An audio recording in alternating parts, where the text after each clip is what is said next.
वास्तव में तो वो 16,000 कौन थी? वो G2 से आई हुई और G1 से आई हुई परम महाशक्तियां थी। वो उनको काम के लिए भेजा गया था। वो हमारे यूनिवर्स के तीसरे कला में 5 करोड़ परम महाशक्तियों का एक ग्रुप है, उसमें से 5 लाख परम महाशक्तियां हमारे गैलेक्सी में होकर हमारे ब्रह्मांड में आई थी।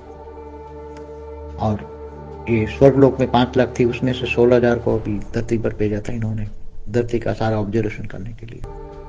तब ये 5 लाख भी बर्बाद हो गई थी, ऐसी तो बहुत सारी बर्बाद हो गई होगी जो, और जिनको आकारी राम ने वरदान दिया था कि जब परमात्मा का अवतार होगा तो तुम्हें कृष्ण के रूप में मिलेगा। तो कृष्ण में तो 16,000 ही मिले उनको, बाकी की तो बहुत सारी हैं जो जिनको वरदान मिला है, वो तो बहुत सारी थी तीनों लोक में, भूलोक भूगोलोक स्वर्गलोक। तो इनको परमात्मा पति के रूप में मिलना चाहिए। तो आज भी सोने की द्वारका है, मैंने बताया कहाँ है सोने की द्वारका, तो वहां जो बैठी हुई है वो सब परमात्मा के साथ, परमात्मा हमारा पति है, इनके साथ शादियां करते हैं। तो कौन करा रहा है? ये अति सूक्ष्म बातें, समझने की बातें हैं, कोई ये साधारण बातें नहीं है, कोई नई बातें आपको शास्त्रों में मिलेगी, परम ज्ञान न लिखा गया किताबों में। वो बात मैं बताता हूँ, अति सूक्ष्म बातें होती हैं, अति गुह्य बातें होती हैं। और ये सारा राज समझना किसी आत्मा के बस की बात नहीं है। बहुत ज्ञान सागर में डूबना पड़े, बार बार विचार सागर मंथन करना पड़े।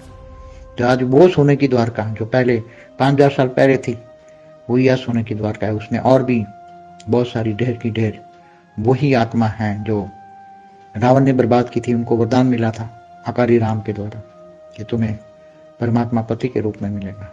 तो इसी जन्म में अभी अंतिम समय में इनको परमात्मा पति के रूप में मिल रहे हैं। इसलिए कि जो बहुत, चाहे कौरव हो यादव हो, दोनों में हो रहा है। इसलिए वाणियों में बोला गया राम रावण बन गया, कृष्ण कंस बन गया। क्यों बना, किसने बना, कैसे बना? अंत में सारा राज खोलेंगे, अभी तो राज सारा नहीं खोलेंगे।